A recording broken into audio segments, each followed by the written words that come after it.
कधीच नाही चुकणार तुमचे फेवरेट टीव्ही शोज झी5 सोबत, तेही एकदम फ्री।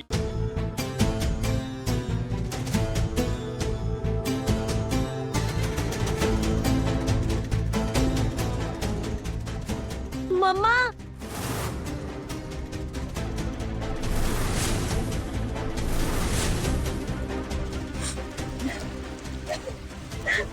माझी गुरु आता चुकलं माझं।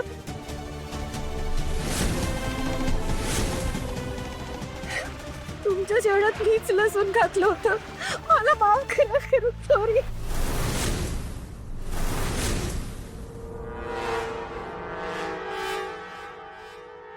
तू तर म्हणाली होतीस वसुंधरानं केलंय हे सगळं.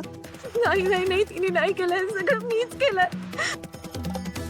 माझी चूक झाली, पण प्लीज मला ही अशी भयानक परीक्षा नाही द्यायची। गुरुमाता मला माफ करा, प्लीज मला माफ करा, माझं चुकलं।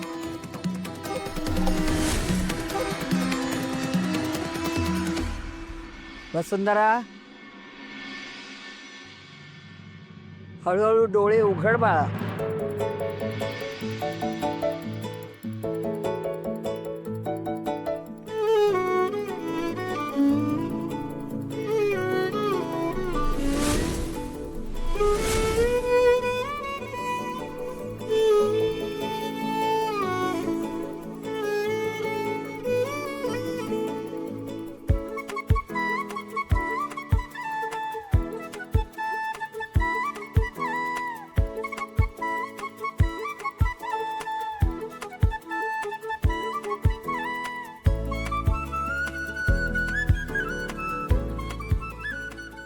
आशीर्वाद, आयुष्यमान भव.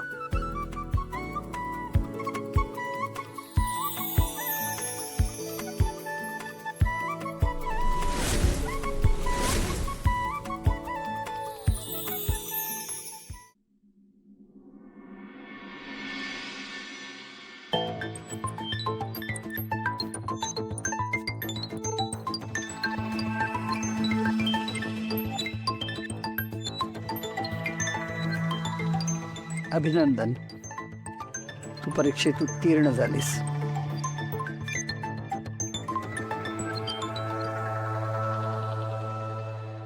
पण तरीच माझी एक तक्रार आहे तुझ्याबद्दल. कसली तक्रार गुरुमाता? मला अगदी खरं खरं सांग, तनयानं माझ्या जेवणात लसूण टाकला हे तुला माहित होतं ना?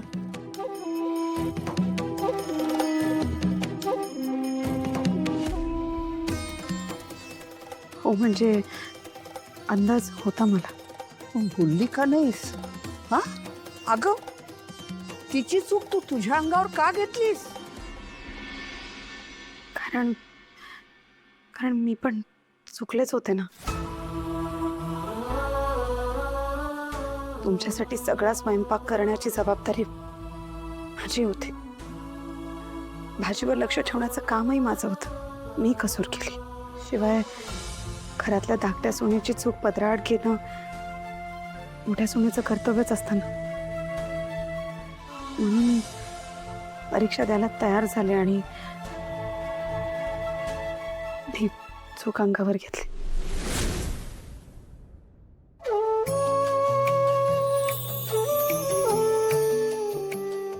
आता तुला कळलंच असेल, ही परीक्षा तुझ्या सत्याची नाही तर तुझ्या निग्रहाची होती आणि तू त्यात पैकीच्या पैकी गुण मिळवलेस. मुळात ही परीक्षा घेणं हाच माझा इथे येण्याचा उद्देश होता. माणसाच्या नजरेत बघून मला लगेच त्याच्या मनाचा तळ दिसतो. मी इथे आले तेव्हाच कोण कसं आहे हे माझ्या लक्षात आलं होतं. अगदी तनयाचं मन किती गढूळ आहे हे सुद्धा.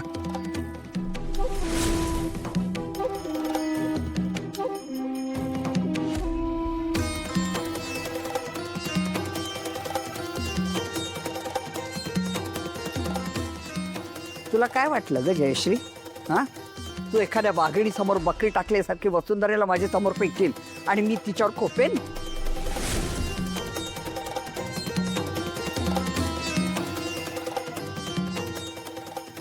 नीट ऐकून घे जयश्री, वसुंधरा तुझ्या अशा कपटी डावांना पुरून उरू शकते.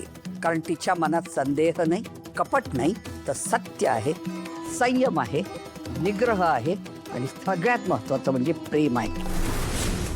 आणि हे प्रेमच कुटुंबाला जोडून तारू शकतं.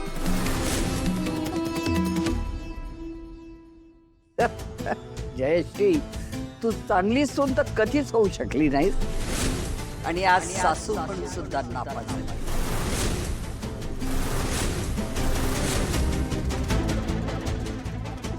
जिच्या पाठीशी खंबीरपणे उभं राहायला हवं होतंस तू, तिला चिडकारलंस. काय ग तू 15 रुपये फेकून द्यायला निघालीस आणि खोटं नाणं मिरवीत राहिलीस. श्या, तुझ्या नजरेतच दोष आहे हे तू सिद्ध करून दाखवलंस पुन्हा.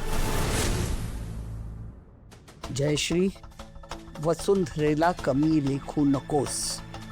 जी माझ्या परीक्षेला उत्तीर्ण होऊ शकते तिला तुझ्या आव्हानासमोर तोंड देणं काहीच कठीण नाहीये. खरं तर वसुंधरेसारखी सून या घराला मिळावी ही माधवची पूर्वपुण्य आहे. आणि तनयासारखी मुलगी या कुटुंबात यावी हे तुझं कुकर्म.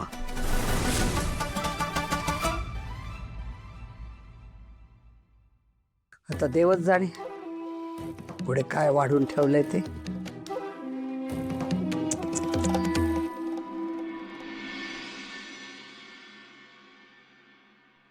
वसुंधरा, खूप त्रास दिला ना ग मी तुला. नाही प्लीज प्लीज, तुम्ही असं नका म्हणू. उलट मला तुम्हाला भेटता आलं, तुमची सेवा करता आली हे माझं भाग्य समजते मी. हो ना. मग मी आता एक तुला शेवटची शिकवण देते. एक विसरू नकोस, ह्या घरातलं तुझं स्थान अढळ आहे आणि ते स्थान तुझ्यापासून कुणीही हिरावून घेऊ शकत नाही.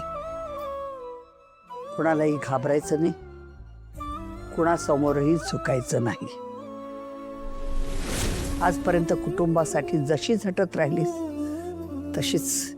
तशीच कायम झटत राहा.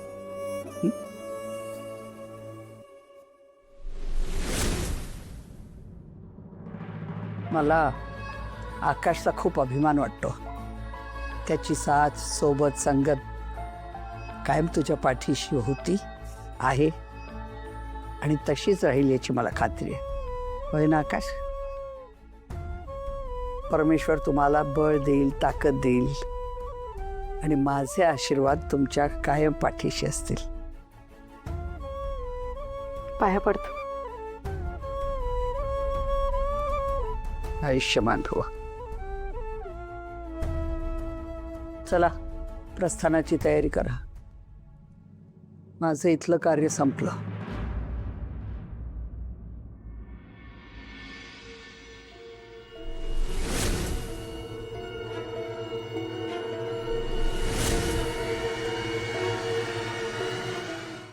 झी5 ॲप डाउनलोड करा आणि पहा सर्व एपिसोड्स एकदम फ्री.